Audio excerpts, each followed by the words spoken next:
Right, we have our Matryx subframe / running board support. These are extremely easy to install. You'll just need a couple basic tools.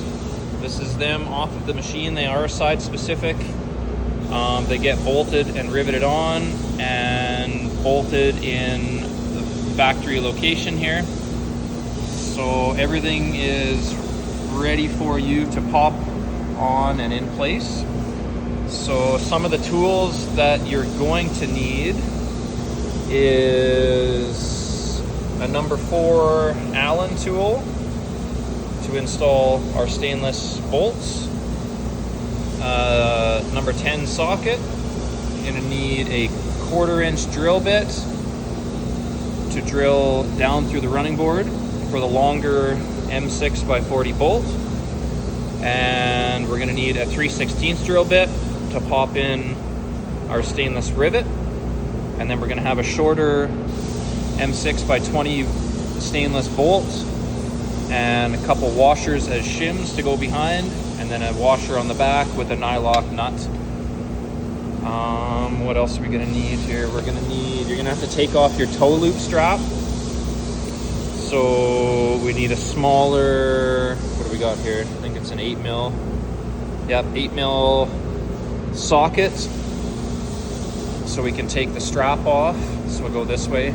So you're gonna have to take the side panels off. There's a Torx bit and a little plug so that you can open this up and access behind here to get your toe strap out of the way so that we can drill down and through. So that will be the first step. Take this stuff off, take your toe loop strap out of the way, and then what we've done here is get this in its location. I like to pull these back just so that the edge of our flange comes flush with the running board. Get it in its spot, and then use a scribe, mark this, pull this back out of the way, and then you can center punch and drill. We've already drilled this one through. Center punch and drill straight down, and we'll show you what it looks like installed. Go through a couple more things here. All right, we've got this one installed. We've got our bolt back in here. This is on a plate, so you don't have to worry about this stud falling out. It's a 13mm socket that you'll need. So you can snug this up. We got our number 4 Allen, the washer, and our nylock. It's just long enough. We've drilled through here with a 3/16 bit. These are stainless rivets, so recommend an air riveter unless you got a good hand riveter to get them on. And then our shorter bolt, we give a couple extra washers here as a spacer, so we put 2 washers behind, and then a washer and a nylock on the backside. Snug those up, and then we're good. We can start putting everything back together here. So we'll just put our Torx screw back in, our little push plug, and it's the exact same for the other side for the install. Like I said, they are side specific. Can't really mess this up. Just make sure that this tab is facing backwards, and yeah, good to go after that. This lead, we're not putting the toe loop strap back in. These almost do act as a bit of a toe loop, so you can kind of get your boot toe just kind of grabbed in there, and it leaves more room for your boot without having to have this strap in there. So if you do run these, they do have to be run in the top mounting hole. You can't get it in the middle or the bottom because of where we tie in here. So if you do put this back on, just be aware that this will have to be in the upper location. Other than that, super easy to install. Should be nice and strong. Keep this from wanting to push in or push up or push back and forth with the way we've got this tied in here. So kind of your 3 different angles of protection.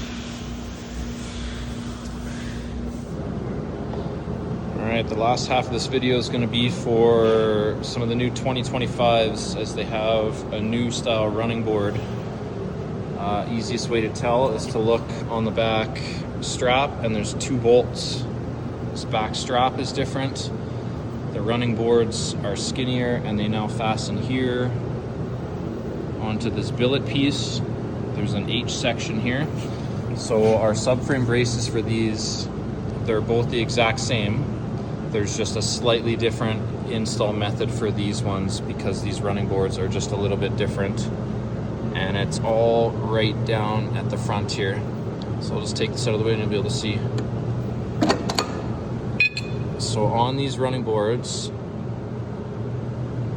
there's an edge here, and there's actually a rivet on these ones, which lines up with our hole, but you need to file this edge down and file just a little bit back in on this so that the bottom piece of this can get down and push in far enough for this to mount flush.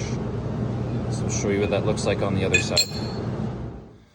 So over here is a good example. We've got this one ready, and it's easier to show on one that's not powder coated yet. So this one is 100% ready to go. You can see our hole lines up. Our hole lines up for the rivet. We'll just have to walk a bit through here just to make sure the rivet goes in, and we've already pre-drilled.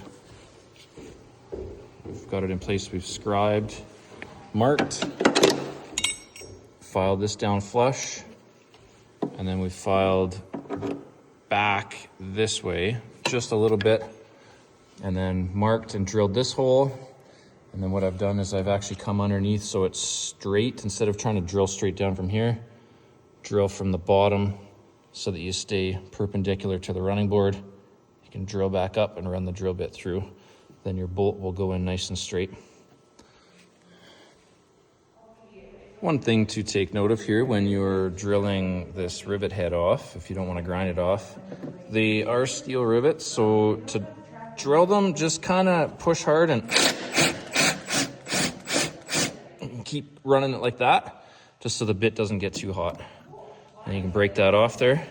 When you do punch this out, I've used a little magnet tool so that you can stick it in and fish out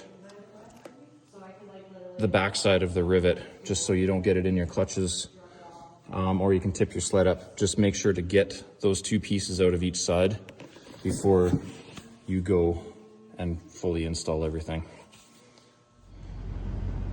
There it is, installed on the new 25 boards.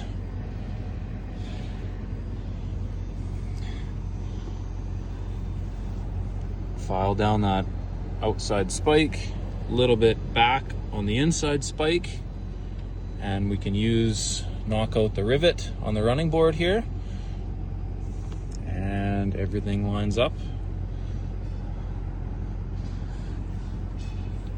Toe strap on, top location. If you still want to use it, don't have to if you don't want, as you can get a little bit of boot grab with these on here.